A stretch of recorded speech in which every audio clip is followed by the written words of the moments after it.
diajarkan kepada kami para habaib, para abnai Rasulullah.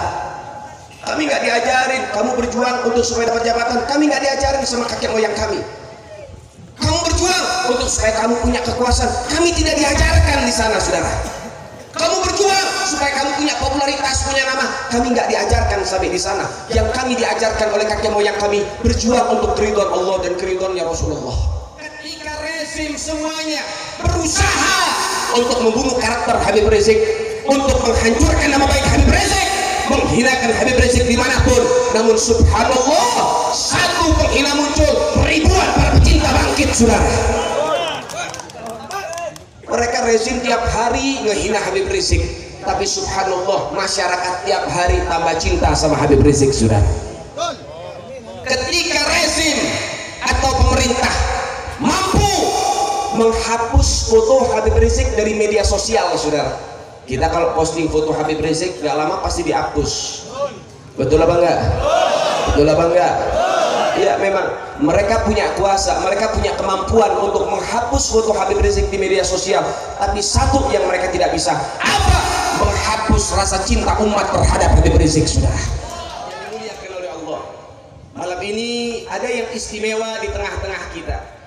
Alhamdulillah, di malam hari ini saya membawa kain penutup makam baginda Nabi Muhammad, dan juga kain penutup daripada Ka'bah atau kiswah Ka'bah saya bawa, dan juga kiswah Madinah atau kiswah yang menutupi makamnya Rasulullah pun aku bawa, saudara. Assalatu wassalamu alaika ya Rasulullah. Assalatu wassalamu alaika ya Rasulullah. Assalatu wassalamu alaika ya Rasulullah. Assalatu wassalamu alaika ya Rasulullah. Assalatu wassalamu alaika ya Rasulullah.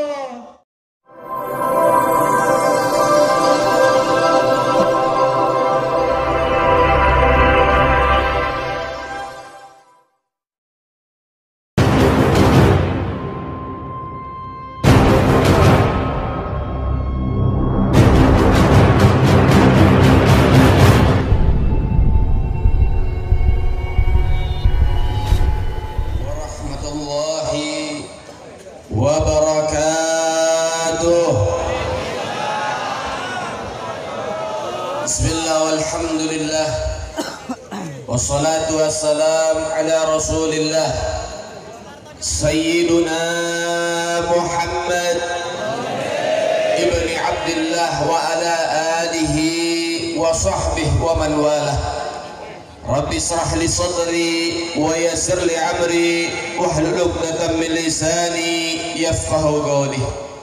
Amma ba'd.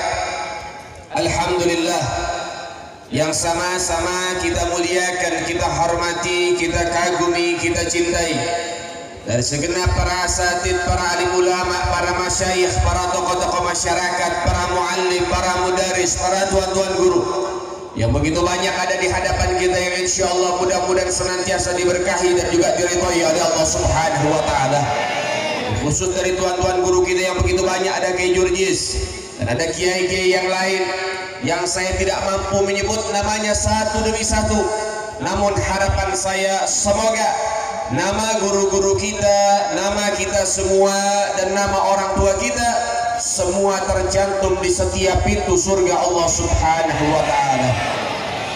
Wabil khusus dari guru saya Al-Habib Ali Zainal Abidin, kita doakan mudah-mudahan beliau senantiasa dipanjangkan usianya oleh Allah fi sihah wal afiyah fi taatillah wa rasulah, dan juga sahibul bait, sahibul hajah. Kita doakan mudah-mudahan semua yang hadir ke tempat ini yang punya hajat, mudah-mudahan hajatnya dikabulkan oleh Allah Subhanahu wa ta'ala. Yang punya dosa-dosanya diampuni oleh Allah Subhanahu wa ta'ala. Amin ya rabbal. Alhamdulillah, segala puji bagi Allah, Tuhan yang Maha Esa, yang Maha Tunggal, yang Maha Kuasa, dan dialah Allah Subhanahu wa ta'ala, Zat yang Maha Hidup tak pernah mati, yang menciptakan kehidupan dan kematian. Dan dialah Allah Subhanahu wa ta'ala, Zat yang memberikan hidayah kepada hamba-hamba yang dikehendakinya, wa yahdi man yasha. Dan dialah Allah Subhanahu wa taala zat yang maha kuasa yang mampu merubah segala sesuatu. Ia katakan jadi maka semua akan terjadi. Idza arada syai'an ayyaqula lahu kun fayakun. Dan dialah Allah Subhanahu wa taala zat yang senantiasa memberikan kasih sayangnya kepada segenap para umat yang mengharap dan memelas kepada Allah Subhanahu wa taala. Selawat teriring salam terus kita berikan dan curahkan kepada hadratul Rasul, imamuna, qudwatuna, sayyiduna Muhammad, sayyiduna Muhammad sallallahu alaihi wasallam bi afdhalis salawat wa ta'zim. Saudara yang dimuliakan oleh Allah Subhanahu wa taala, sama-sama malam ini kita bertemu, kita berkumpul, kita bersatu, tiada lain dan tiada bukan untuk menggapai keridhaan Allah Subhanahu wa taala, untuk mendapatkan maghfirah dari Allah Subhanahu wa taala, untuk mengagungkan syiar agama Allah Subhanahu wa taala, untuk supaya kita bisa termasuk dari hamba Allah yang bertakwa di hadapan Allah Subhanahu wa taala. Wa man ya'zim syairillah fa innaha min taqwal qulub. Siapa orang yang mengagungkan syiar-syiar agama Allah, maka itu termasuk kesempurnaan takwa di dalam hatinya. Sehingga dengan kitanya bersemangat mencari ilmu agama Allah, berkumpul di majelis-majelis yang semacam ini, bertemu dan berkumpul dengan para ulama, ini adalah salah satu lambang ketakwaan kita kepada Allah Subhanahu wa taala.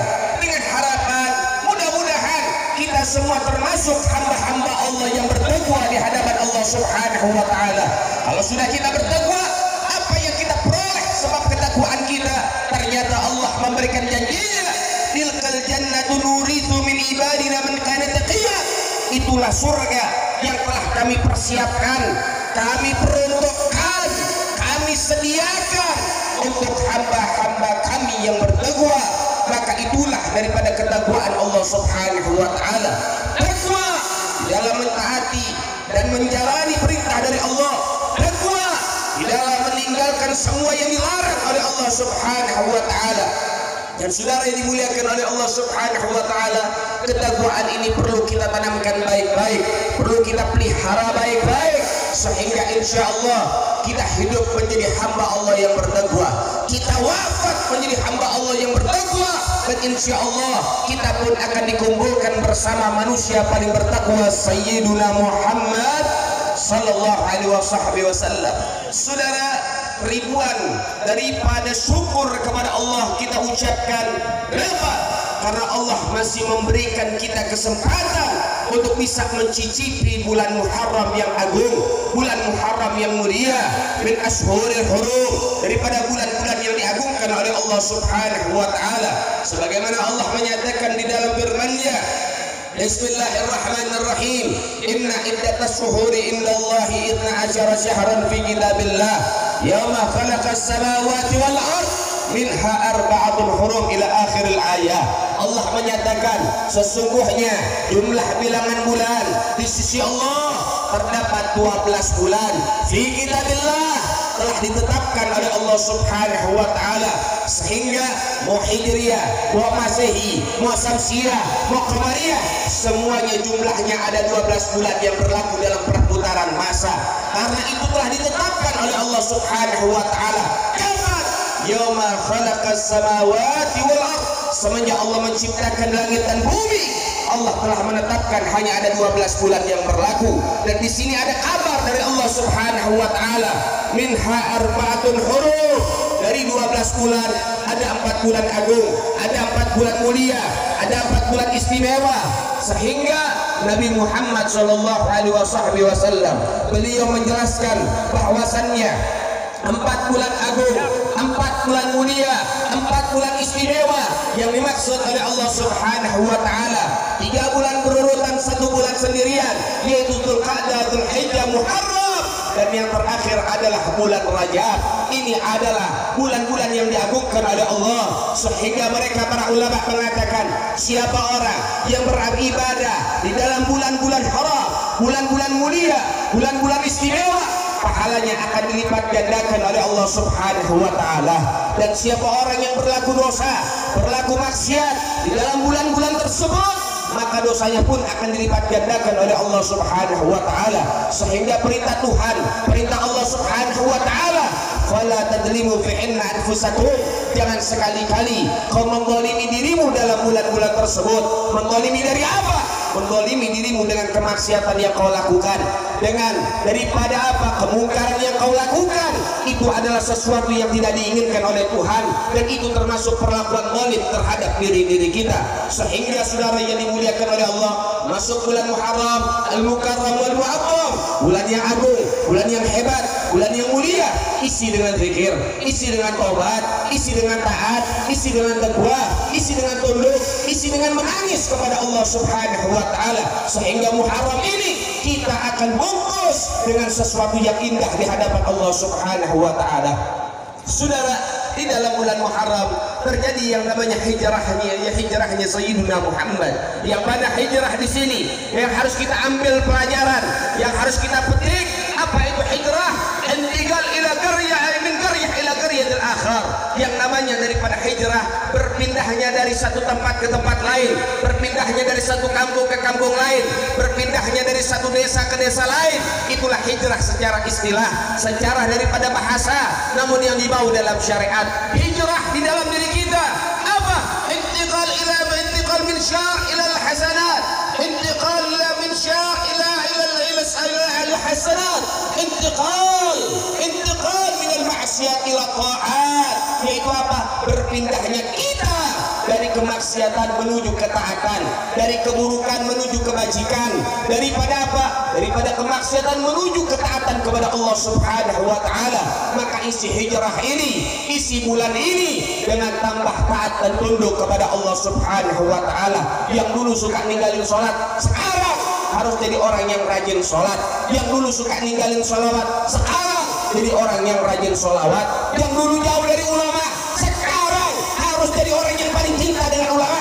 Yang dulu benci dengan ulama, sekarang harus jadi orang yang siap mati buat para ulama. Saudara, takbir, sallu ala nabi. Saudara yang dimuliakan oleh Allah Subhanahu wa taala, sehingga bila mana kita mengisi Muharram ini dengan hijrahnya kita menjadi orang yang lebih baik lagi, perubahan menjadi orang yang lebih bagus lagi, sehingga insya Allah Allah Ta'ala akan menghapus seluruh dosa-dosa kita. Saudara yang dimuliakan oleh Allah, hidayah datang dari Tuhan, hidayah datang dari Allah, tuntunan, arahan, bimbingan dari Allah Subhanahu wa taala. Ini hidayah datang dari Allah untuk hamba-hamba terpilih. Maka bersyukurlah Anda menjadi seorang hamba yang dipilih oleh Allah Subhanahu wa taala. Kalau pilihan Allah itu nggak mungkin meleset, pilihan Allah taala itu nggak mungkin salah. Dulu ahli maksiat, sekarang jadi orang yang taat. Itulah pilihan dari Allah Subhanahu wa taala. Allah kalau sudah merubah hati seorang hamba, dengan sekejap mata orang itu akan bisa berubah. Saudara, itulah kekuasaan Allah, itulah kehebatan Allah. Sayyidina Umar dulu orang yang ingin membunuh Nabi, dirubah hatinya oleh Allah menjadi apa? Sayyidina Umar menjadi orang yang siap mati buat baginda Nabi Muhammad. Saudara, begitu juga kita. Mungkin dulu kita nggak suka sama FPI, tapi alhamdulillah hidayah diberikan oleh Allah. Sekarang kita siap mati buat FPI. Saudara, mungkin ada di antara kita yang gak suka dengan FPI dulu, sekarang kita malah jatuh cinta dengan FPI. Saudara, alhamdulillah, alhamdulillah. Begitulah hidayah. Kalau hidayah datang, tidak ada satu tangan pun yang mampu menghadang. Saudara, kalau sudah hidayah Tuhan nyampe datang kepada kita, tidak ada yang bisa menghalangi kita. Saudara, begitulah hidayah dari Allah Subhanahu wa taala. Tugas kita kalau sudah dapat hidayah, jaga baik-baik. Kalau udah dapat hidayah, jaga. Jangan sampai hidayah itu dilepas lagi oleh Allah Subhanahu wa taala. Kita kalau sudah rajin sholat, jaga. Jangan sampai kita meninggalkan sholat. Gimana caranya? deketin para ulama, deketin para duriyat Nabi Muhammad, deketin para peninggalan Sayyidina Muhammad. Innal anbiya lam yuwarthu dinaran wala dirhaman wa innahum yuwarithul ilma. Al ulama warasatul anbiya, man akramal ulama faqad akramallah wa rasul. Sesungguhnya para nabi, para rasul tidak ninggalin harta benda, tidak ninggalin dinar dirham, tidak meninggalkan emas dan perak. Mereka para anbiya meninggalkan ilmu agama. Ilmu agama adalah peninggalan Sayyidina Muhammad. Sesungguhnya para ulama, mereka adalah peninggalan Rasulullah. Mereka penyambung lidahnya Rasulullah. Mereka penerus dakwahnya Rasulullah. Siapa yang memuliakan ulama, maka sungguh mereka juga telah memuliakan Allah. Begitu juga sebaliknya, siapa yang menghinakan ulama, maka sungguh mereka juga telah menghinakan Allah dan Rasul. Sehingga Allah mengatakan dalam hadisul qudsi, man adani waliyan faqad adantuhu bil harb. Siapa orang yang gak suka dengan kekasihku, yang membenci kekasihku. Siapa kekasih Allah? Humul ulama al-amilin. Mereka para ulama yang mengamalkan ilmunya, yang berdakwah di jalan Rasulnya. Mereka adalah wali-walinya Allah Subhanahu wa ta'ala.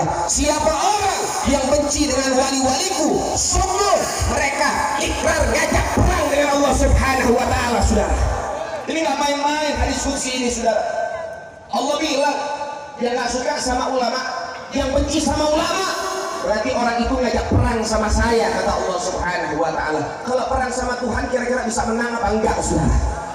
Ya mustahil bisa menang melawan Tuhan, saudara. Ini Allah yang punya kemauan, ini Allah yang punya firman. Terima tidak terima, ini firman Tuhanmu, saudara. Saudara yang dimuliakan oleh Allah Subhanahu wa ta'ala, namun harapan kita mudah-mudahan kita termasuk orang-orang yang cinta sama para ulama, saudara.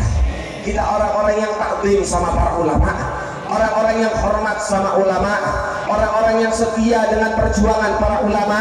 Sehingga insya Allah mudah-mudahan kita termasuk orang-orang minal muhibbin, para pecinta-pecinta penerus perjuangan Sayyidina Muhammad. Saudara, dan perlu disampaikan juga di tempat ini masih mengenai peranan para ulama, saudara. Kalau kita bicara peranan para ulama, memang peranan para ulama tidak pernah bisa dilepaskan dari Indonesia. Ulama gak bisa dipisahkan dari Indonesia, kiai gak bisa dipisahkan dari Indonesia, habaib tidak bisa dipisahkan dari Indonesia, Islam tidak bisa dipisahkan dari Indonesia, saudara. Santri tidak bisa dipisahkan dari Indonesia, pesantren tidak bisa dipisahkan dari Indonesia, majelis taklim tidak bisa dipisahkan dari Indonesia. Kenapa? Karena keseluruhannya punya andil besar dalam kemerdekaan Indonesia, saudara. Punya andil besar, punya jasa besar. Para ulama, para kiai, para santri, para habaib, pondok pesantren, majelis-majelis taklim, jasanya sangat besar buat Indonesia, saudara. Baru-baru saja kita merayakan daripada kemerdekaan Indonesia.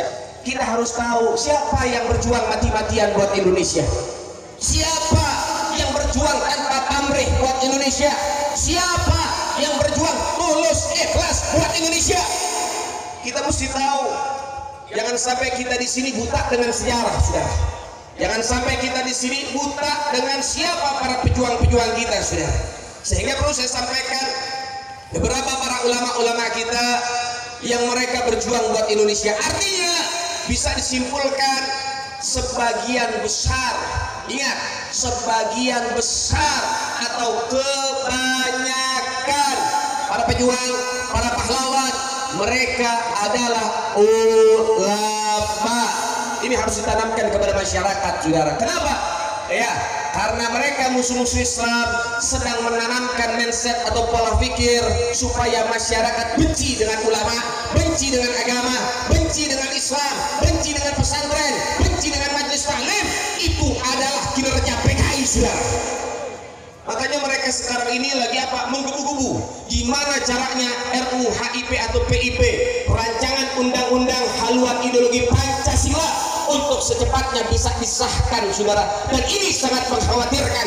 Kalau sampai disahkan, saudara, maka ini akan menguntungkan PKI. Dan kita bisa ambil kesimpulan dan garis besar. Apa garis besarnya? Kalau sampai rancangan undang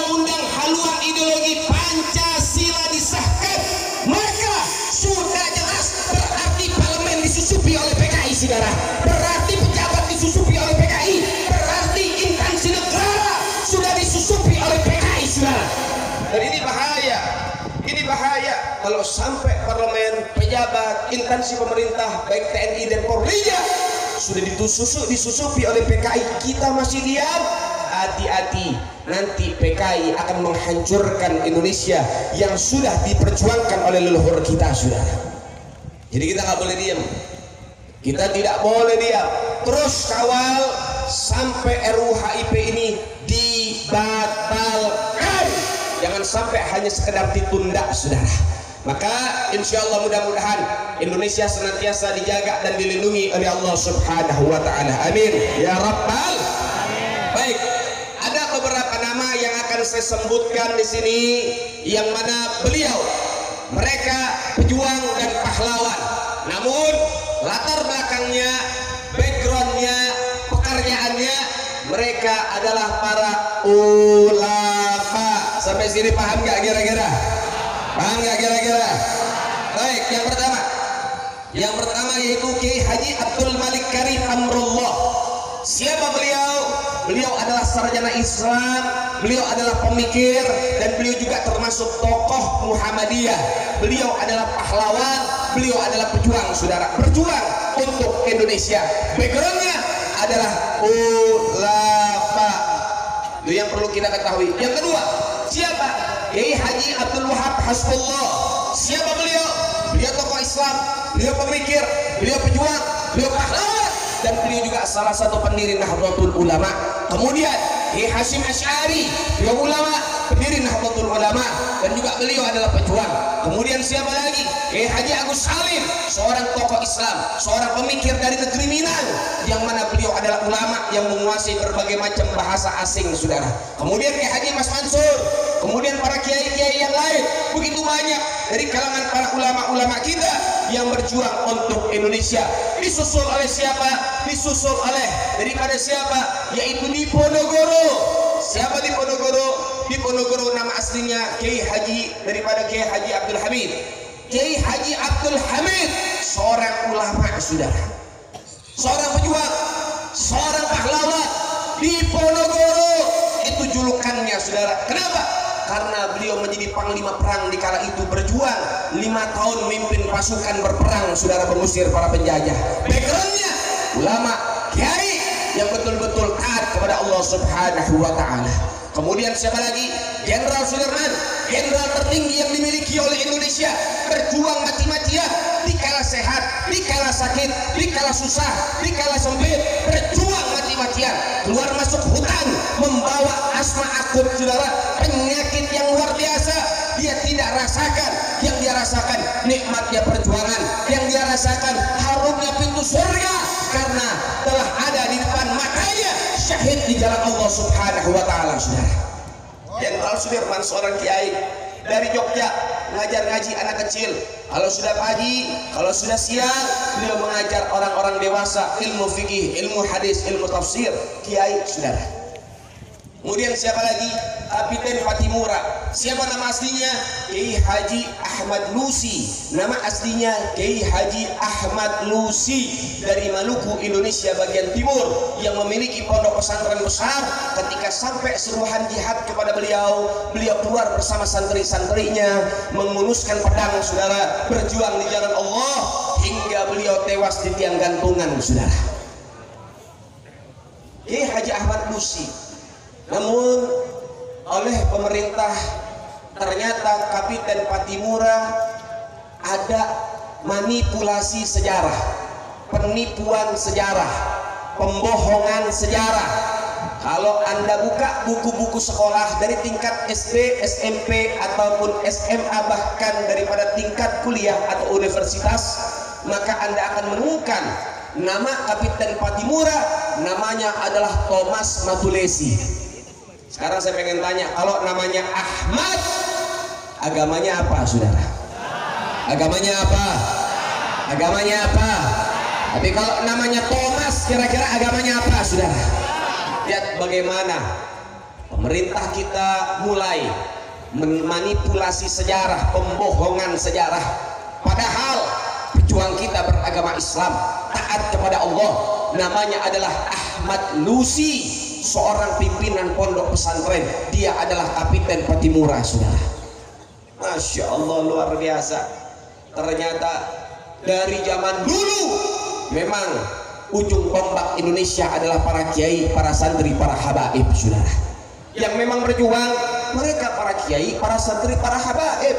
Itu tidak bisa dipungkiri karena sejarahnya masih dicatat dengan tinta emas, saudara. Baik, yang berikutnya ada seorang wanita salehah namanya Cut Nyadin dari Aceh. Ternyata backgroundnya adalah seorang ustazah, saudara. Cut Nyadin ini ditangkap, kemudian akhirnya dibuang ke Sumedang, saudara. Anda tahu seorang wanita ini membuat begitu marahnya para penjajah. Kenapa? Karena Cut Nyadin memimpin gerilyawan, beliau memimpin perang. Ternyata Cut Nyadin seorang panglima perang. Luar biasa. Indonesia jangan lagi lakinya, perempuannya juga berani, saudara. Perempuannya juga, masya Allah, para mujahidah. Itu nggak bisa diremehkan, saudara, dan tidak bisa kita kecilkan mereka, saudara. Cut Nyadin seorang wanita kelahiran Aceh, Indonesia. Dia pimpin perang, pimpin gerilyawan, dia punya pasukan yang jumlahnya banyak, sampai berpenjajah kewalahan, saudara. Ditangkap itu Cut Nyadin, dibuang ke Sumedang, disiksa, dipukuli, dihancurkan aja. Anda tahu, saudara, walaupun dalam kondisi disiksa Cut Nyadin, jilbabnya tidak pernah terlepas, saudara. Jilbabnya nggak pernah terlepas. Saya lihat fotonya. Saya punya majelis di Sumedang seminggu sekali. Saya ngajar di sana. Saya lihat fotonya. Foto terakhir Cut Nyadin dalam kondisi kurus, dalam kondisi kering kerontang, dalam kondisi banyak luka fisik. Jilbabnya masih rapat, dia tutup auratnya, saudara. Keluar masuk hutan, dia pimpin perang, dia bergerilyawan, dia berjuang, dia berjihad, dia betul-betul jihad di jalan Allah. Tapi jilbabnya tidak pernah terlepas, saudara. Kondisi yang sulit, namun masih taat kepada Allah Subhanahu wa Ta'ala. Begitulah kondisi para pejuang kita, saudara. Miris kita punya wanita-wanita Indonesia. Siapa idola Anda? Siapa panutan Anda? Ternyata wanita-wanita yang sangat istimewa dimiliki Indonesia mengajarkan bagaimana cara menutup aurat dengan baik, saudara. Tapi kenapa wanita-wanita kita saat ini dia tidak tertekan, dia tidak dikejar, dia tidak disiksa, dia tidak terancam, dia tidak mau dibunuh, dia tidak dilecehkan? Tapi kenapa jilbabnya sering dia lepaskan dan tinggalkan di rumahnya, saudara? Anda bisa bayangkan Cut Nyadin keluar masuk hutan, jilbabnya masih rapi. Cut Nyadin menerima pukulan dan siksaan, jilbabnya masih rapi. Tapi kenapa perempuan-perempuan sekarang beli sampo saja jilbabnya ditinggal, saudara? Inna lillahi wa inna ilaihi. Siapa idola wanita-wanita Anda? Siapa idola perempuan-perempuan kita? Siapa idola anak perempuan kita? Kau harus jadikan idola wanita-wanita yang bisa menyelamatkanmu ketika kelak di yaumul qiyamah. Sayyidatuna Fatimah Zahra binti Rasul, Sayyidatuna Aisyah Ridha, Sayyidatuna Khadijatul Kubra, dan mereka para banat Rasulullah. Jadikan mereka idola-idola Anda. Masya Allah. Begitulah seorang wanita tangguh yang dimiliki oleh Indonesia, sudah. Kemudian siapa lagi pejuang-pejuang kita? Ya, pejuang kita masih banyak dari kalangan para kiai, bahkan juga dari kalangan para habaib. Timbul pertanyaan, apakah para habaib punya jasa? Apakah para habaib punya andil buat Indonesia? Apakah para habaib berjuang mati-matian buat Indonesia? Kalau emang iya, mana ceritanya? Mana datanya? Mana faktanya? Kok saya nggak pernah dapetin di buku-buku sejarah? Kamu nggak bakal ketemu bagaimana perjuangan habaib buat Indonesia di buku-buku sekolah, nggak bakal ketemu. Sampai botak kamu nggak bakal dapet, sudah. Kenapa? Iya, memang nama para habaib tidak tercantum di setiap buku-buku sekolah. Nama habaib tidak tercantum di setiap buku-buku sejarah. Kenapa? Ya, beginilah kami diajarkan oleh datuk kami, beginilah kami diajarkan oleh kakek moyang kami,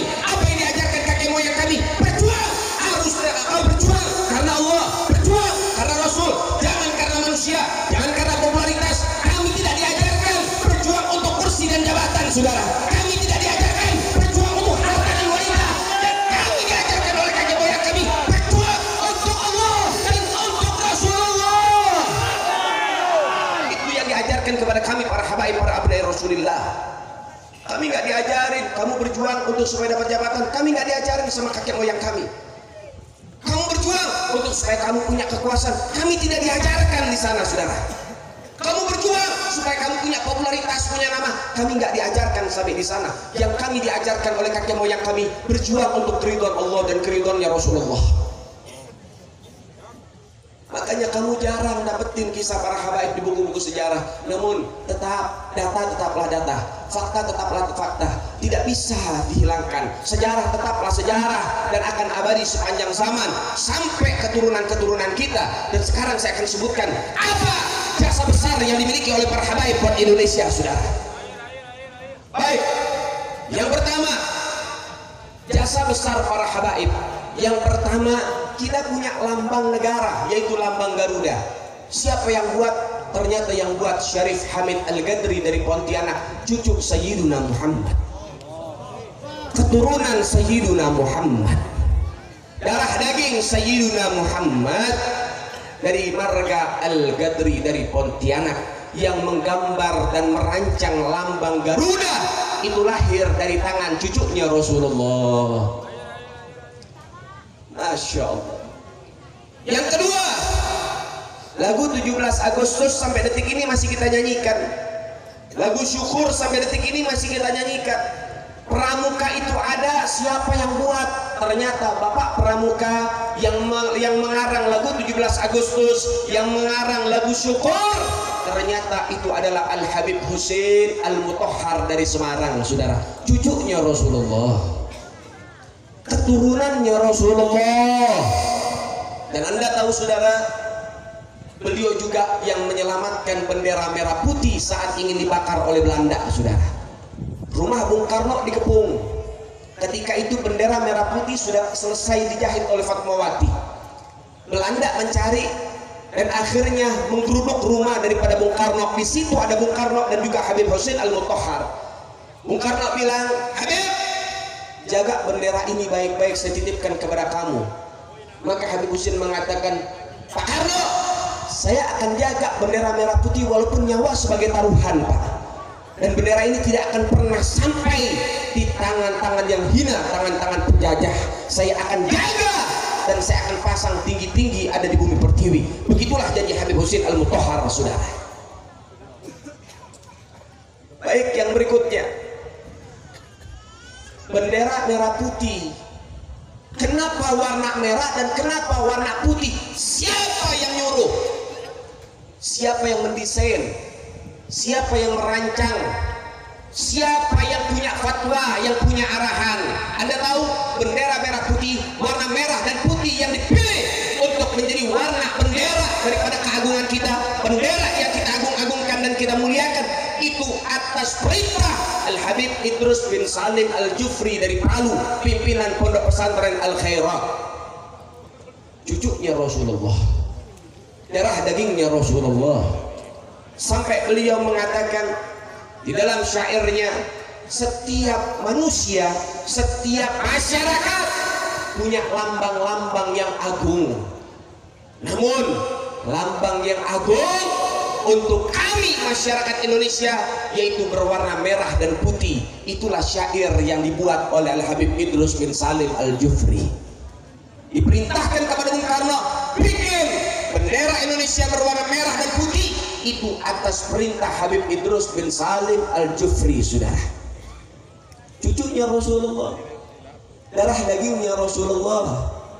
Baik, yang berikutnya, setiap 17 Agustus kita pasang bendera merah putih di rumah-rumah kita, dari Sabang sampai Merauke.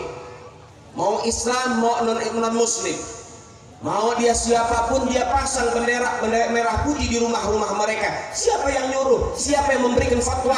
Siapa yang memberikan perintah? Ternyata lahir dari seorang Habib yang ada di Kuitang, Jakarta, Al-Habib Ali bin Abdurrahman Al-Habsyi. Beliau yang memerintahkan untuk supaya masyarakat Indonesia mengibarkan bendera merah putih di setiap rumah-rumah mereka. Tanggal 17 Agustus 1945 tepat pada hari Jumat, Bung Karno membacakan teks proklamasi menunjukkan Indonesia telah merdeka, saudara. Maka Al-Habib Ali bin Abdurrahman Al-Habsyi mengirimkan beberapa santri-santrinya untuk mengambil informasi. Lalu kemudian ini santri kembali ke tempat Habib Ali Al-Habsyi untuk melaksanakan sholat Jumat. Selepas sholat Jumat, Habib Ali bertanya, bagaimana tadi? Sudahkah dibaca teks proklamasi? Kenapa kok Habib Ali tanya? Iya, karena Bung Karno sebelum membaca teks proklamasi, beliau minta doa, minta izin, minta arahan dari Al-Habib Ali bin Abdurrahman Al-Habsyi, yang mana beliau adalah guru daripada Soekarno, saudara.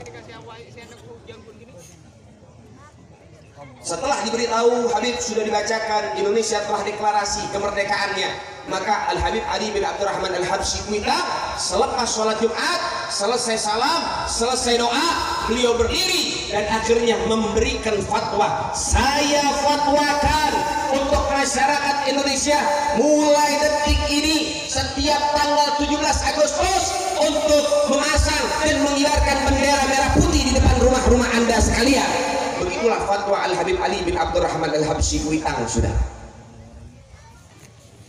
Dzurriyyat Sayyiduna Muhammad, darah daging Sayyiduna Muhammad.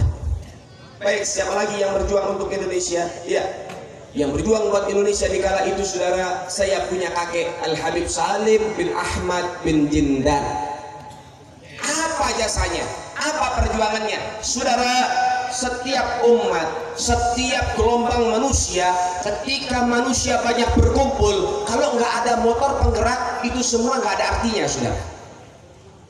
Kalau nggak ada yang memberikan semangat, nggak ada artinya. Pasti ada satu orang yang menjadi motor, pasti ada satu orang yang bisa menggelorakan semangat, pasti ada satu orang yang bisa membakar semangat perjuangan. Yang mana di kala itu yang membakar semangat perjuangan, yang membakar menggelorakan semangat perjuangan, dia adalah Habib Salim bin Ahmad bin Jindan.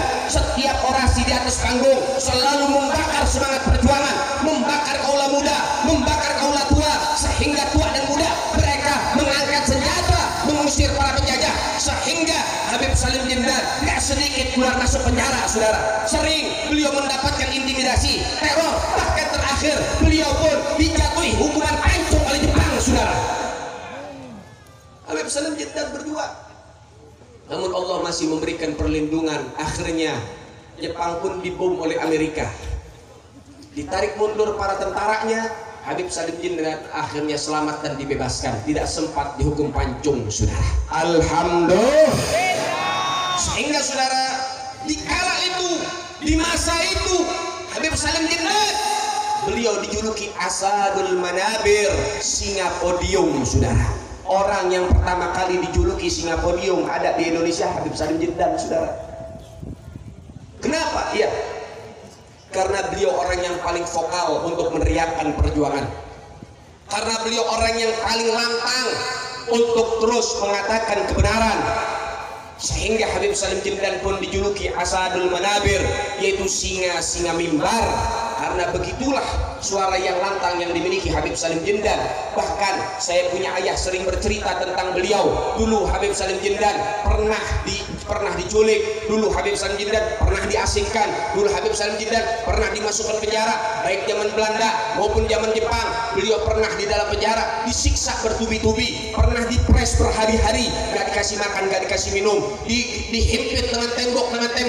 Kemudian akhirnya apa? Setiap pagi beliau dengan para tahanan-tahanan yang lain oleh Jepang dikeluarkan. Untuk apa? Untuk menyaksikan matahari terbit, disuruh sujud kepada matahari, karena Jepang di kala itu orang Majusi, menyembah matahari, menyembah api.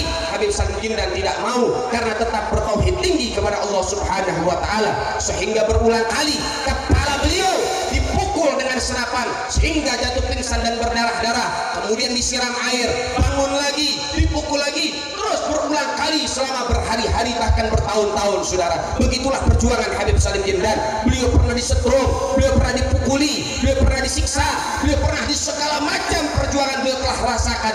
Begitulah sosok Habib Salim Jindan, saudara. Tapi beliau nggak nyerah, beliau nggak berhenti, terus beliau menyuarakan kebenaran, saudara.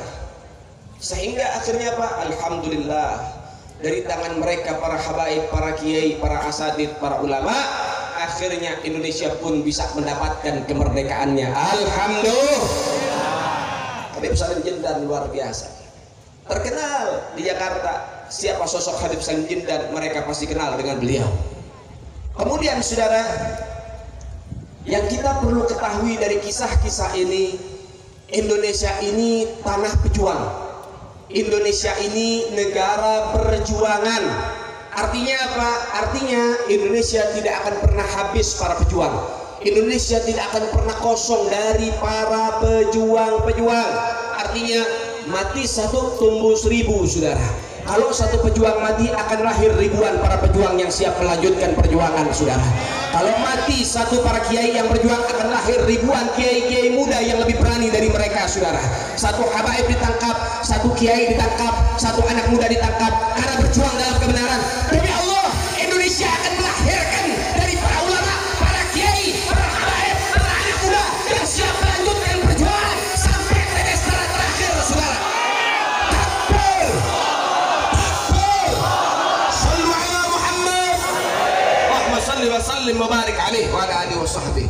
Inilah tanah Indonesia, gak akan habis sama pejuang. Ya, Habib Salim Jindan sudah meninggal. Iya, Habib Ali Al-Habsyi telah meninggal. Iya, Habib Idrus bin Salim Jufri telah meninggal. Betul, Jenderal Sudirman telah tiada. Betul, mereka Kiai Hasyim Asy'ari, Kiai Haji Agus Salim, Kiai Haji Mas Mansur, Kiai Haji Nur Ali, mereka telah meninggal dunia. Iya, betul, ulama-ulama Madura dulu pun yang berjuang telah meninggal dunia.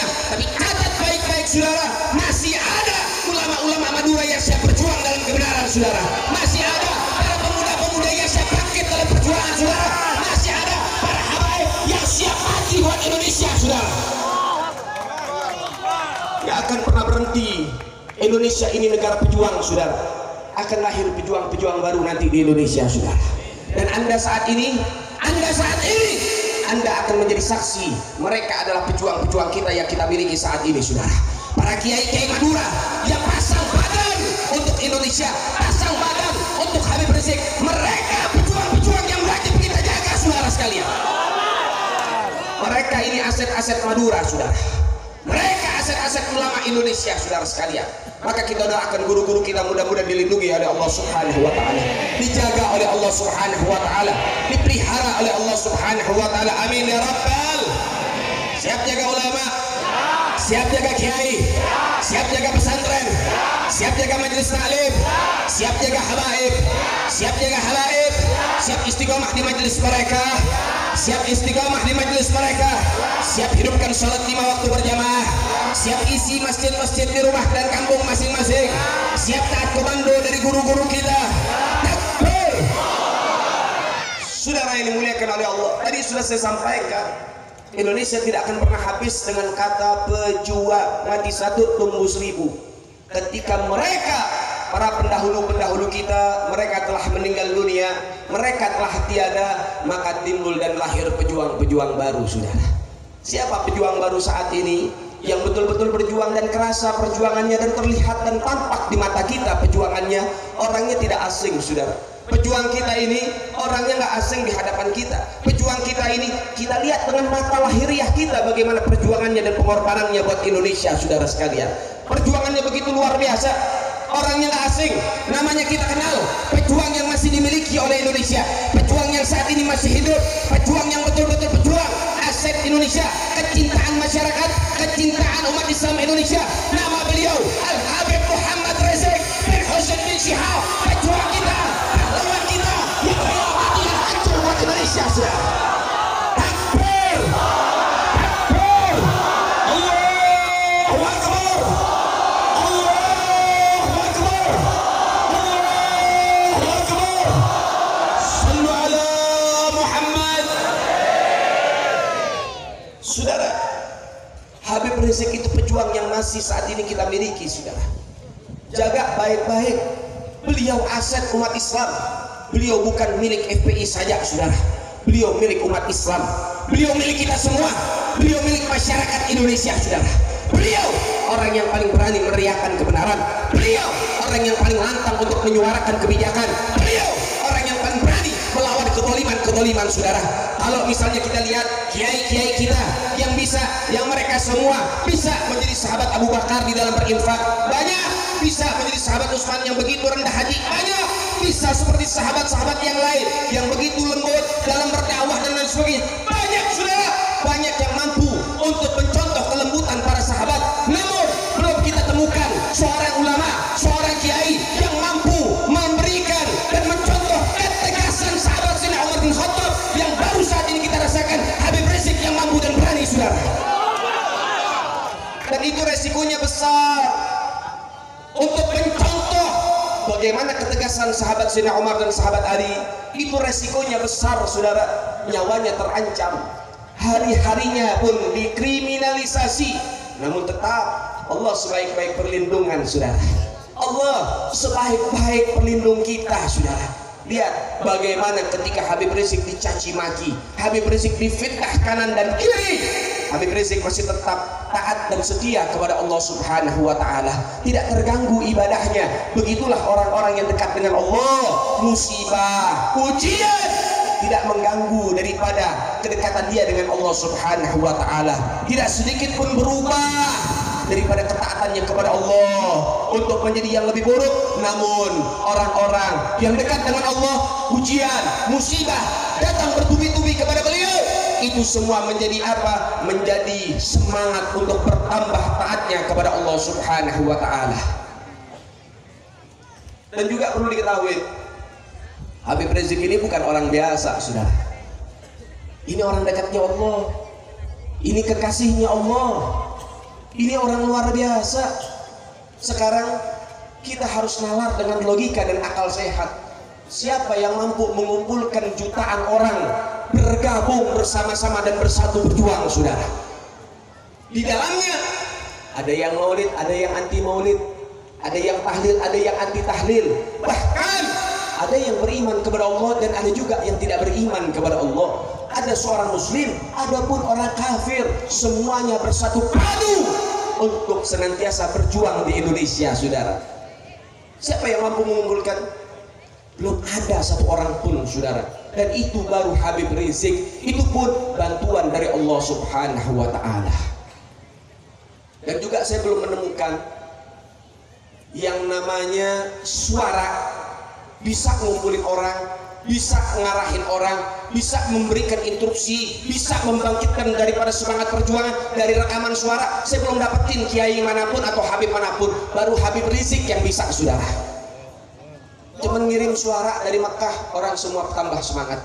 Cuman ngirim video, orang semua bergairah di dalam perjuangan saudara. Baru Habib Rizik saudara. Dan saya pengen tanya, ulama mana, kiai mana, habaib mana yang satu fotonya dibakar, jutaan balihonya berkibar ada di Indonesia saudara? Baru Habib Rizik saudara. Satu fotonya dilecehkan dan dibakar, jutaan baliho foto beliau berkibar ada di mana-mana saudara. Masya Allah, luar biasa saudara. Ini kalau misalnya orang biasa nggak mungkin begini. Ini orang luar biasa. Ini orang kecintaan Allah. Ketika rezim semuanya berusaha untuk membunuh karakter Habib Rizik, untuk menghancurkan nama baik Habib Rizik, menghinakan Habib Rizik dimanapun, namun subhanallah, satu penghina muncul, ribuan para pecinta bangkit saudara. Mereka rezim tiap hari ngehina Habib Rizik, tapi subhanallah masyarakat tiap hari tambah cinta sama Habib Rizik saudara. Ketika rezim atau pemerintah mampu menghapus foto Habib Rizik dari media sosial saudara, kita kalau posting foto Habib Rizik gak lama pasti dihapus. Betul apa enggak? Betul apa enggak? Ya memang mereka punya kuasa, mereka punya kemampuan untuk menghapus foto Habib Rizik di media sosial. Tapi satu yang mereka tidak bisa, apa? Menghapus rasa cinta umat terhadap Habib Rizik saudara. Mereka gak akan bisa sampai kapanpun saudara. Mereka mampu untuk menghapus foto Habib Rizik di media sosial, tapi mereka tidak mampu menghapus bayang-bayang wajah Habib Rizik di hati kita karena kita rindu terhadap Habib Rizik saudara. Kita doakan mudah-mudahan beliau cepat kembali ke tanah air saudara, dalam keadaan sehat dan selamat beserta keluarga besar beliau. Amin ya rabbal alamin. saudara, dan perlu diketahui, FPI ini luar biasa. Saya belum menemukan ormas yang ketika terjadi bencana-bencana dimanapun, mereka berani buat posko sampai di titik terdekat dengan lokasi bencana, saudara. Belum saya temukan. Dan saya belum melihat juga ormas yang ketika bencana posko mereka itu ditutup sama dan berbarengan ketika bencana itu telah usai dan masyarakat hidup seperti sedia kala atau normal, saudara. Loh, baru FPI yang kayak begitu, saudara. Saya belum juga melihat ormas yang betul-betul menjalankan misi kemanusiaan atau humanity, betul-betul ikhlas karena Allah dan Rasul dan karena daripada rasa kemanusiaan. Baru FPI yang saya lihat, saudara. Anda tahu, setiap di mana ada bencana pasti di situ ada FPI, saudara. Betul apa enggak? Betul apa enggak? Di mana ada bencana alam, di situ ada FPI yang siap membantu dan membangkitkan semangat dari para korban-korban bencana, saudara. Alhamdulillah. Kita doakan para laskar FPI diistiqomahkan oleh Allah Subhanahu wa taala. Dan kita doakan mudah-mudahan FPI senantiasa dijaga dan dilindungi oleh Allah Subhanahu wa taala. Amin ya rabbal. Kejadian tsunami di Aceh, saudara, Anda tahu Habib Rizik memimpin selama 6 bulan mengevakuasi mayat berbagai macam daripada organisasi, ada ACT dan juga ada daripada bantuan dari Australia, ada berbagai macam organisasi. Di situ juga ada tenaga dari kalangan TNI-nya, dari kalangan Polri-nya. Mereka semua hanya mengevakuasi tidak lebih dari 50.000 mayat, saudara. Ada yang 30.000, ada yang 1.000, ada yang 10.000, ada yang 40.000, ada yang 50.000 mayat. Itu yang mereka mampu evakuasi, saudara. Ternyata di dalam catatan FPI dipimpin langsung oleh Habib Rizik, yang mana beliau selama 6 bulan tidur di atas kuburan, saudara. Anda tahu berapa banyak mayat yang dievakuasi oleh FPI? Di dalam catatan yang masih tersimpan di dalam arsip FPI, saudara, ternyata FPI berhasil mengevakuasi 100.000 mayat, saudara. Ini bukan jumlah yang sedikit, ini jumlah yang besar. Dan Habib Rizik bukan hanya sekadar menyuruh, tapi mencontohkan. Beliau turun 6 bulan, saudara, bersama 1.000 laskar dari berbagai macam penjuru Indonesia untuk mengevakuasi mayat, saudara. Luar biasa. Ketika terjadi bencana di mana-mana, terjadi bencana ada di Jogja, terjadi bencana ada di Padang, terjadi bencana ada di Aceh, terjadi bencana ada di Bogor, di Bandung, di Cirebon, dimanapun ada bencana, di situ ada FPI, saudara. Saya datang ke Jasinga waktu kejadian longsor tahun kemarin. Saya datang ke sana. Anda tahu, semua posko-posko dari kawan-kawan itu cuma ada di bawah. Ternyata posko yang paling tinggi ada di atas, dekat dengan lokasi bencana. Itu posko FPI, saudara. Kapan dibangun itu posko? Kapan dibuka itu posko? Hari pertama ketika kejadian bencana, langsung FPI buat posko di sana, saudara. Kapan ditutup? Ditutupnya ketika rumah para korban-korban sudah dibangun kembali oleh laskar-laskar FPI. Maka FPI merasa sudah cukup dan akhirnya mereka mundur barisan, saudara. Setelah menyalurkan daripada bantuan dari berbagai macam kalangan yang telah diamanatkan oleh FPI, kemudian dibangun daripada rumah korban-korban yang ada di sana oleh FPI. FPI ketika membangun rumah korban di sana, FPI ketika memberikan bantuan di sana, FPI tidak pernah tanya agamamu apa, rasmu apa, sukumu apa. Iya, ternyata Rizik ketika sudah terjun di dalam membantu umat Islam, di dalam membantu masyarakat Indonesia, jangan tanya agama, jangan tanya ras, jangan tanya suku. Cukup, kamu Indonesia, saya Indonesia, kamu manusia, saya manusia. Itu menjadi alasan untuk membantu kawan-kawan kita, saudara. Ini faktanya, ini faktanya. Jadi kalau kamu cari fakta macam begini di media sosial nggak bakal dapat. Kamu cari fakta di media elektronik atau di media cetak tidak akan dapat. Kamu ingin cari faktanya di televisi nggak bakal dapat. Kenapa? Karena rezim takut kalau FPI tetap eksis di tengah-tengah masyarakat, saudara. Saya datang ke sana. Anda tahu, saudara, setiap hari laskar di Bogor, Jasinga, Ini poskonya udah paling tinggi, udah paling dekat. Tapi Anda harus bayangkan, ketika akses jalan tertutup, ketika akses jalan terputus, para laskar harus berjalan di pinggir-pinggir lereng yang bekas longsor. Itu memikul daripada apa? Karung beras yang jumlahnya, yang beratnya 50 kilo. Kemudian laskar menenteng makanan, selimut, obat-obatan dan lain sebagainya, jalan kaki sampai ke lokasi yang paling betul-betul tertuju, yang mana lokasi bencana. Itu 7 jam, saudara. Jalan kaki 7 jam, dan itu menenteng barang. Anda jalan 7 jam gak nenteng barang udah capek, tapi para laskar semua ikhlas karena Allah.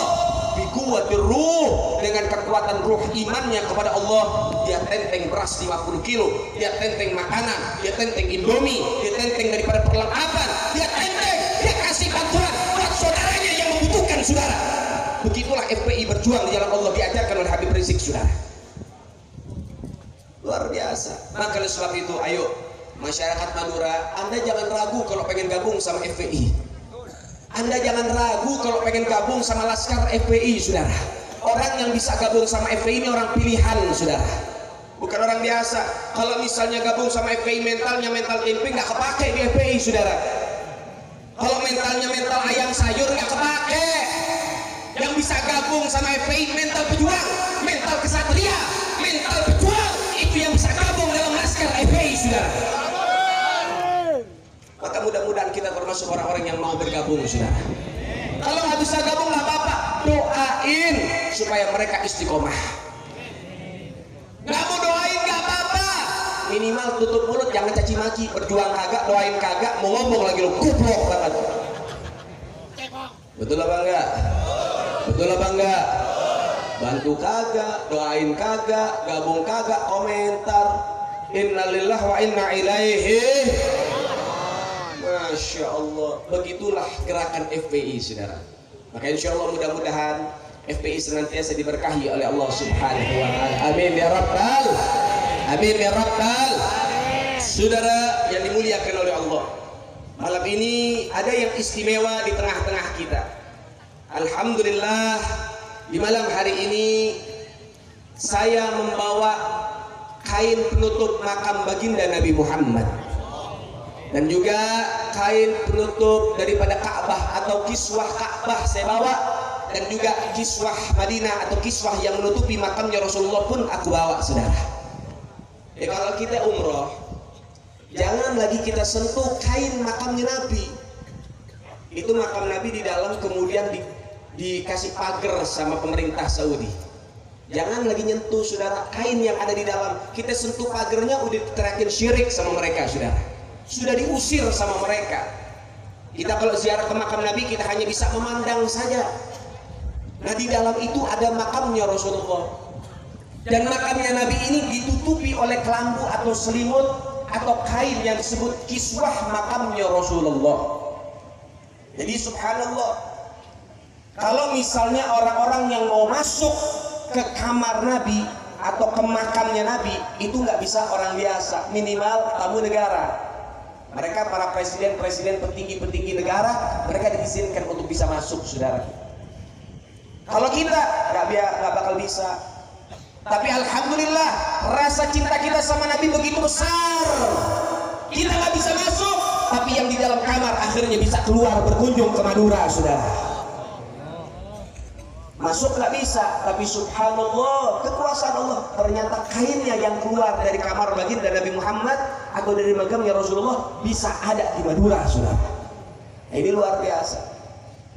Jadi makam Nabi, tanahnya Nabi itu ditutupin sama kain ini, sudah nggak ada penghalang lagi, saudara. Sehingga apa? Jangan lihat kainnya, lihat ini kain bersentuhan dengan kuburnya siapa. Saya bukan mengajarkan Anda untuk di sini apa mengkultuskan daripada sesuatu, enggak. Kita tahu batasan-batasan. Tapi ingat, saudara, kau agungkan Nabi sebagaimanapun, kau betul-betul hormati Nabi sebagaimanapun, itu belum ada apa-apanya dibanding jasanya Rasulullah. Kalau perlu kau jilat daripada apa tanah yang bekas diinjak oleh Nabi, itu belum ada apa-apanya dengan besarnya jasanya Rasulullah. Seorang sahabat ada yang meminum daripada kencingnya Rasulullah. Seorang sahabat ada yang pernah meminum daripada darah bekamnya Rasulullah. Sampai demikian mereka para sahabat mengagungkan Sayyidina Muhammad, sehingga tidak ada kalimat mengkultuskan atau berlebihan di dalam mengagungkan Rasulullah. Semua itu sah-sah saja dan diperbolehkan dalam syariat sunnah. Alhamdulillah, malam ini kita kedatangan daripada kiswah baginda Rasulullah. Jadi harapan kita mudah-mudahan semuanya bisa kondusif dan semuanya juga bisa menahan diri. Dan nanti saya akan izinkan untuk para kiai-kiai, khusus untuk para kiai-kiai nanti di kamar saja. Nanti di kamar saja saya akan izinkan untuk tabarruk mencium. Para kiai-kiai Madura saya akan izinkan mencium satu demi satu nanti di kamar. Kalau untuk di atas panggung kita minta dengan hormat kepada Habib Ali Zainal Abidin untuk juga memberikan daripada contoh bertabaruk dengan kiswah baginda Rasulullah SAW. Sehingga saat ini saya hanya ingin menunjukkan saja supaya bertambah kecintaan dan kerinduan kepada Rasulullah, dengan harapan mudah-mudahan yang belum umroh, yang belum haji bisa berangkat umroh dan haji, bisa berangkat ziarah Mekah Madinah. Insyaallah mudah-mudahan kita hidup dengan penuh cinta kepada Allah dan Rasul, wafat membawa cinta kepada Allah dan Rasul, dan insyaallah kita semua dikumpulkan bersama baginda Nabi Muhammad di dalam surga Firdausil A'la. Kemudian kalau nanti kita buka, kemudian saya akan bentangkan ya. Nanti antum cukup membaca salam saja kepada Rasulullah. Assalatu wassalamu alaika ya Rasulullah. Assalatu wassalamu alaika ya Rasulullah. Kalimat itu diulang-ulang saja sambil Anda pandangi ini kain yang menutup langsung makamnya Rasulullah. Kemudian Anda munajat dalam hati kepada Allah Subhanahu wa taala. Kau minta hajatmu yang banyak dengan tawasul kepada Rasulullah. Mudah-mudahan hajat kita nggak akan ada yang ditolak oleh Allah taala. Semua akan diijabah oleh Allah Subhanahu wa taala. Dan kita minta juga semua niatkan dalam hati, mudah-mudahan corona cepat meninggalkan Indonesia, corona cepat pergi dari Indonesia, corona cepat hilang dari Indonesia, dan mudah-mudahan Indonesia makin berkah fid dini wa dunya wal akhirah. Amin ya rabbal Kira-kira siap kondusif? Karena saya sempat buka ini juga waktu saya acara di Madura, sempat ada yang namanya tragedi tarik-tarikan sampai agak rusak saya punya kiswah, dan ini saya betulnya nggak mau buka lagi. Tapi insya Allah mudah-mudahan kita bisa menahan diri walaupun jauh, tetap insya Allah hati kita dekat dengan baginda Nabi Muhammad. Amin ya rabbal. Ya, kita minta dengan sangat kepada Habib Ali untuk membuka juga ini kiswahnya. Juga nanti para asatid yang ingin tabarruk untuk mencium kiswah ini bisa nanti di kamar, sudah disediakan sama panitia di bawah di kamar. Nanti kita di situ berikan kesempatan untuk para asatid untuk bertabarruk dengan kiswah baginda Nabi Muhammad. Amin ya rabbal. Assalatu wassalamu alaika ya Rasulullah. Assalatu wassalam.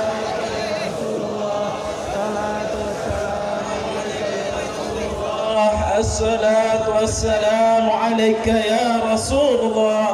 الصلاة والسلام عليك يا رسول الله.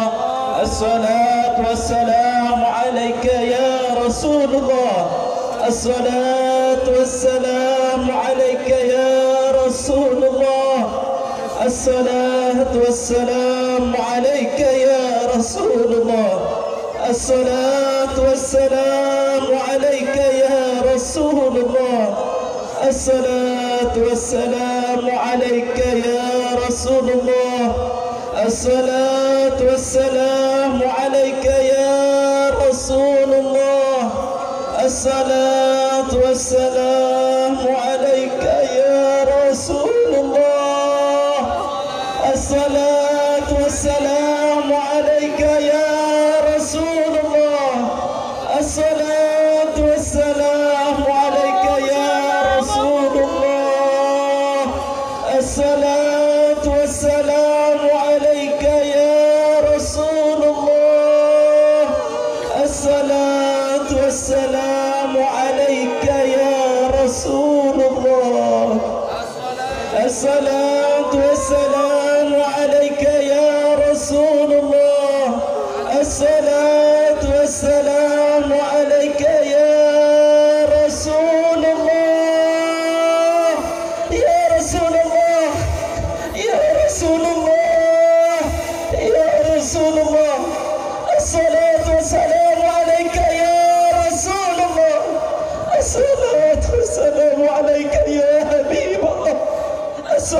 والسلام عليك يا حبيب الله.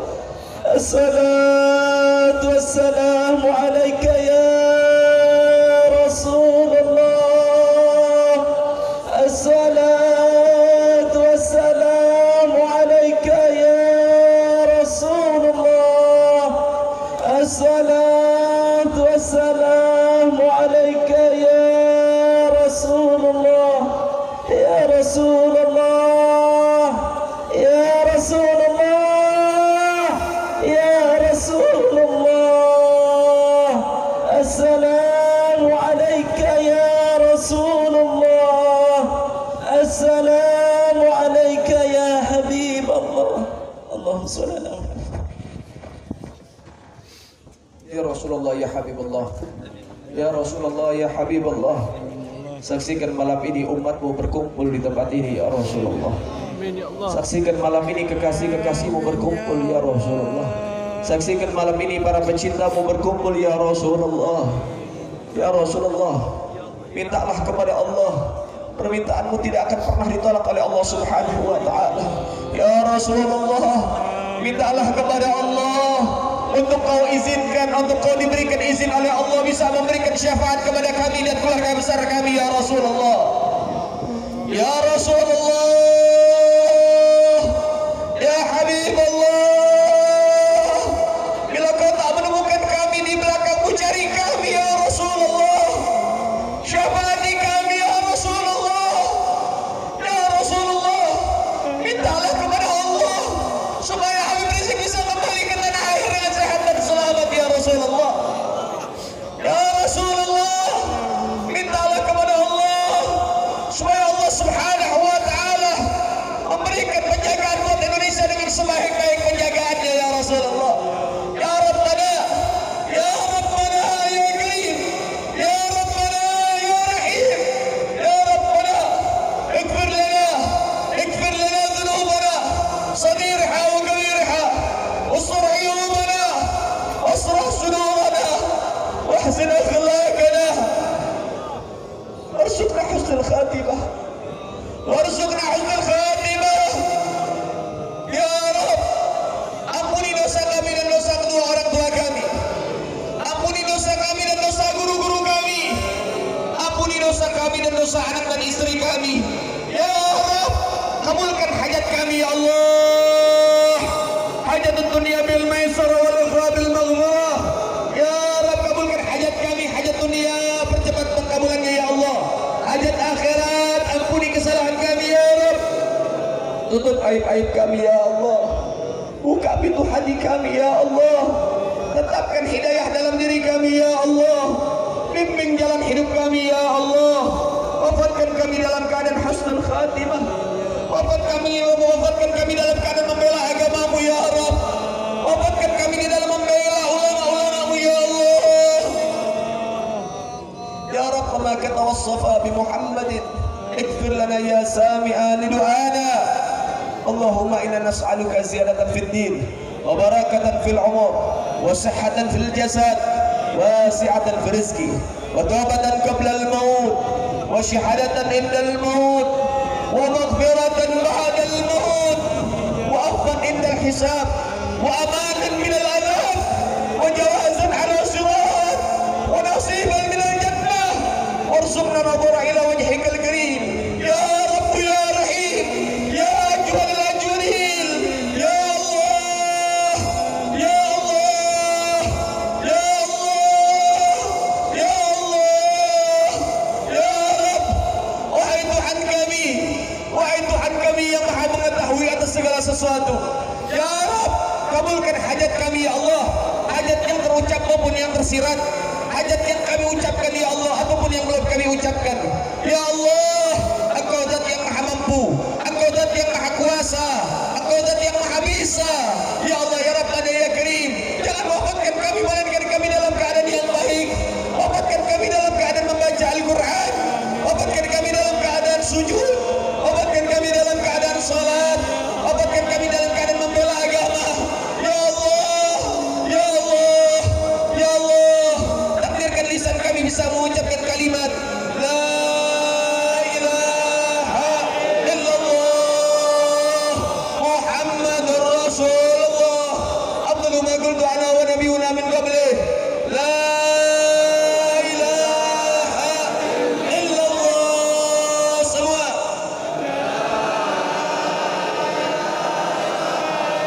La ilaha illallah. La ilaha illallah. Muhammadur Rasulullah sallallahu alaihi wasallam. Kalimatu haq alaiha nahya wa alaiha namut wa alaiha nub'atsu insyaallah ta'ala minal aminin. Amin amin amin.